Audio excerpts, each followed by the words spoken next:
Selon moi, les journalistes ne doivent pas accepter des décorations officielles pour rester indépendants vis-à-vis des pouvoirs publics, des pouvoirs étatiques. Ils ne doivent pas non plus accepter des cadeaux, des reconnaissances venues de puissances économiques, parce que l'argent, c'est aussi un pouvoir très corrupteur. En revanche, dans le cas précis, l'honneur qui est fait à travers ma personne au journalisme et à Mediapart, c'est une reconnaissance gratuite. C'est une reconnaissance dans le domaine des idées, par le monde de la liberté, de la franchise, de la recherche, de l'université. Donc, de ce point de vue, il n'y avait pas d'obstacle. Le défi pour le monde de l'enseignement, les universités, mais aussi ceux qui précèdent, c'est à la fois d'être au diapason d'une société qui est en immense transition, qui sera une société des apprentissages permanents, d'une autodidaxie permanente. Nous-mêmes, journalistes du numérique, nous sommes des transmetteurs de savoir, nous sommes des universités populaires et le numérique permet cet accès permanent au savoir. Donc c'est de ne pas se fermer à ce bouillonnement de la société et d'autre part, évidemment, dans les temps de transition difficiles où des peurs, des haines, des inquiétudes menacent, de donner des colonnes vertébrales.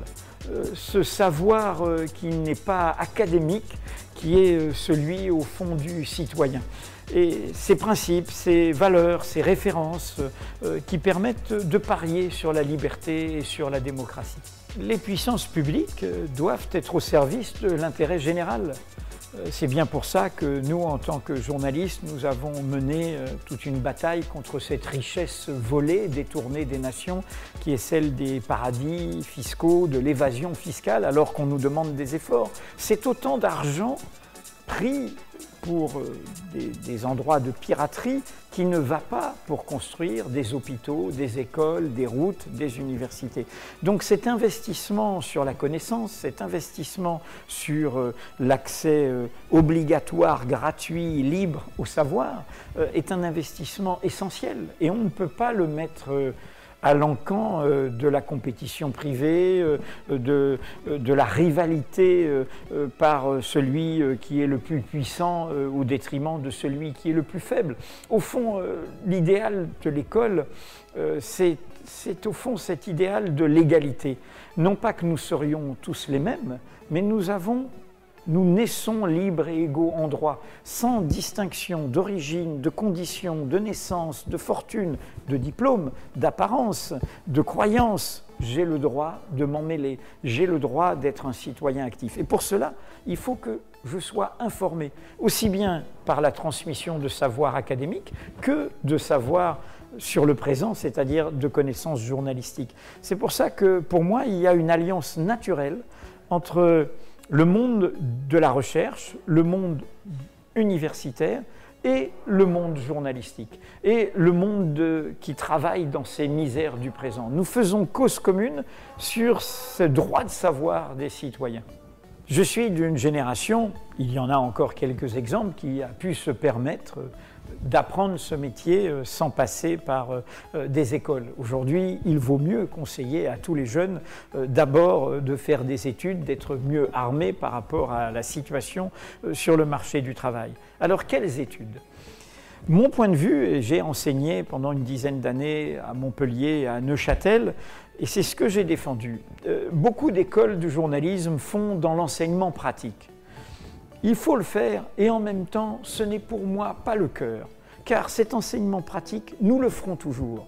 Moi-même, je viens d'une vieille presse, celle de l'imprimerie, de la vieille division du travail, je me suis converti au numérique. Donc, je suis un autodidacte permanent, comme tous ceux qui ont fait ce chemin de conversion au numérique. Le tour de main, comme à l'atelier du journaliste, se fait par ce travail collectif, en permanence. Et en permanence, nous apprenons des choses nouvelles.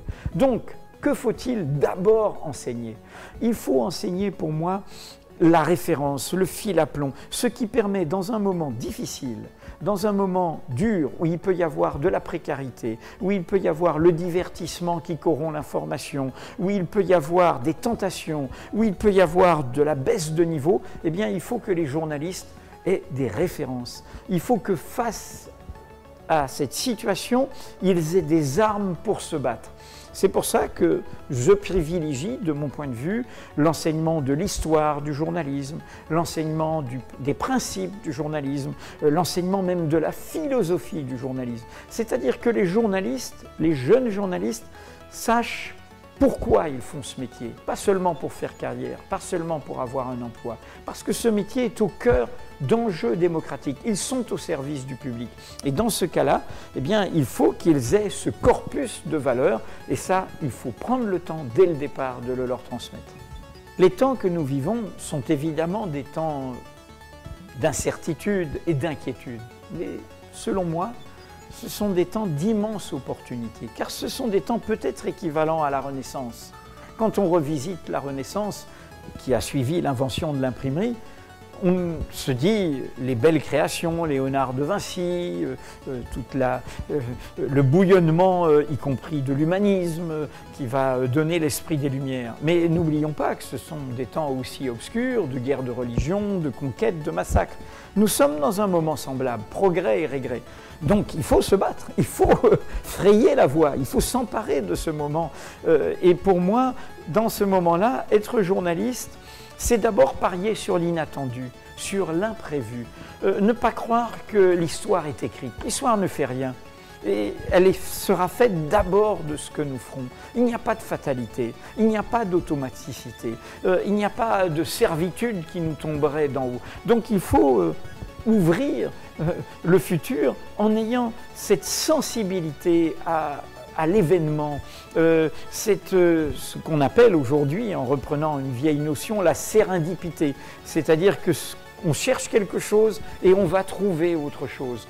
Et puis enfin, il faut cultiver, ce sera mon dernier message, des qualités humaines. Pour moi, le journaliste, quelles que soient ses compétences, doit avoir au fond de lui des qualités qu'il faut cultiver personnellement, comme on cultive son jardin, qui sont la curiosité, évidemment, parce qu'il faut être curieux, il n'y a jamais de mauvaises questions, il n'y a que de mauvaises réponses.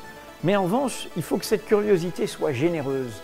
Il faut que dans nos temps où le repli menace, nous ayons la curiosité de l'autre. Pour être un bon journaliste, il faut être capable de se déplacer, d'aller d'un milieu à un autre, d'un univers culturel à un autre, d'un pays à un autre. Il faut avoir cette empathie pour l'autre, où ça ne veut pas dire qu'on oublie ce que l'on est soi-même, mais cela veut dire qu'en découvrant l'autre, on découvre sa propre humanité. Il y a pour moi au cœur de cet idéal journalistique un idéal d'humanité.